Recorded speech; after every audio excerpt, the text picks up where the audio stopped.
Welcome friends. इसके अंदर हम बात करने जा रहे हैं एक सिचुएशन वैकेंट का। जो एग्ज़ाम होता है 11th-12th का, उसके एग्ज़ाम में कैसे किस तरह क्वेश्चन आते हैं लेंथी और उनके उत्तर किस तरीके से लिखे जाते हैं। तो कहता है कि the firm Bhatia and Bhatia industrial area Bangalore wants 2 engineers for their Chennai office. कहता है कि जो फर्म है जिनका नाम है Bhatia and Bhatia industrial area में बेंगलोर में जो है, उनको चाहिए एक 2 इंजीनियर अपने चेन्नई के ऑफिस के लिए। Draft an advertisement for the situation vacant column of A local newspaper giving all the necessary detail. Right the advertisement in not more than 50 word. तो कहता है कि आपको एक खींचना है, ड्राफ्ट माने खींचना है, लिखना है, एक एडवर्टीजमेंट लिखना है सिचुएशन वैकेंट के नाम से, जिसे आप लोकल न्यूज़पेपर में छपवाएंगे और उसके अंदर सारी नेसेसरी डिटेल जो होनी चाहिए वो भी आपको लिखनी है। Right the advertisement in not more than 50 word. और एडवर्टीजमेंट जो है वो 50 शब्दों से ज़्यादा नहीं होना चाहिए। तो इसको लिखते समय हम पहले बॉक्स में बनाते हैं, ये बात ध्यान रहे। लिखने के बाद भी आप बॉक्स बना सकते हो, पहले बॉक्स ना बनाएं।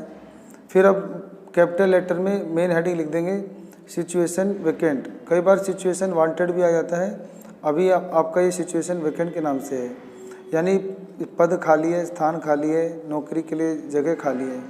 फिर यहाँ पे लिख देंगे भाटिया एंड भाटिया कंपनी को, Bhatia and Bhatia company is looking, वो ढूंढ रही है, for experience and qualified civil engineer for its Chennai office on a contractual basis.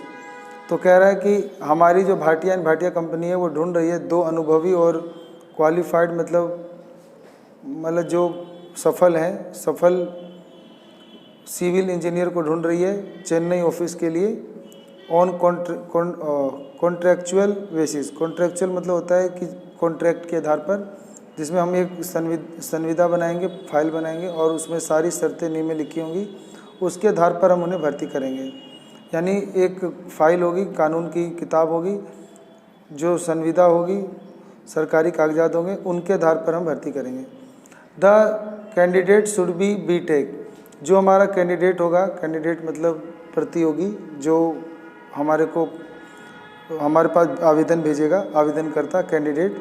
The candidate should be BTech, candidate BTech होना चाहिए और सिविल इंजीनियरिंग में होना चाहिए, ब्रैकेट में लिख दिया। And with at least 10 year of experience working with an MNC, और उसको कम से कम 10 वर्षों का अनुभव होना चाहिए एक MNC में।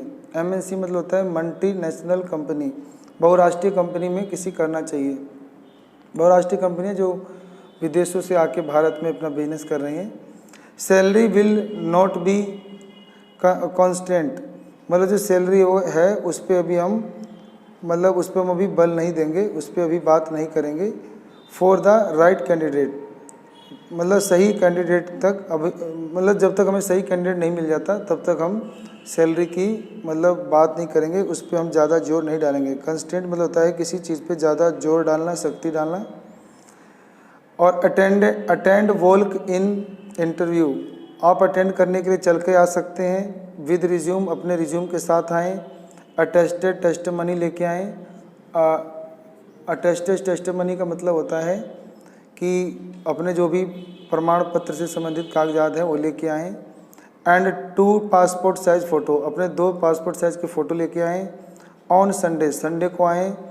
एंड 4 अप्रैल, अपने डेट भी बता दी, 4 अप्रैल 2021 जो भी है उसमें आएँ।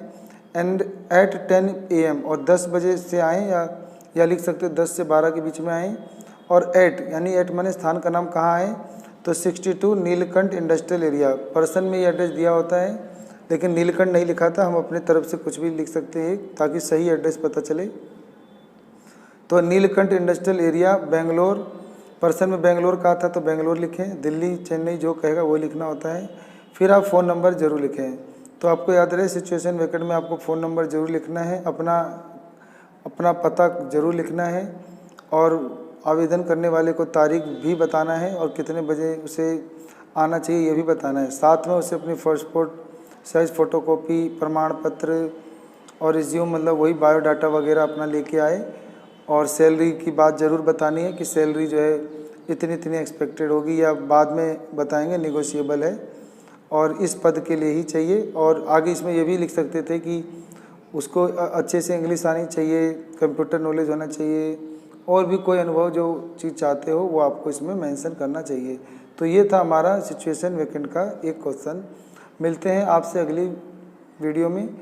आपको ये वीडियो कैसे लगी, कितना आपको समझ में आया, आपके लिए कितने फ़ायदेमंद रही, इसके बारे में हमें कमेंट करके ज़रूर बताइए।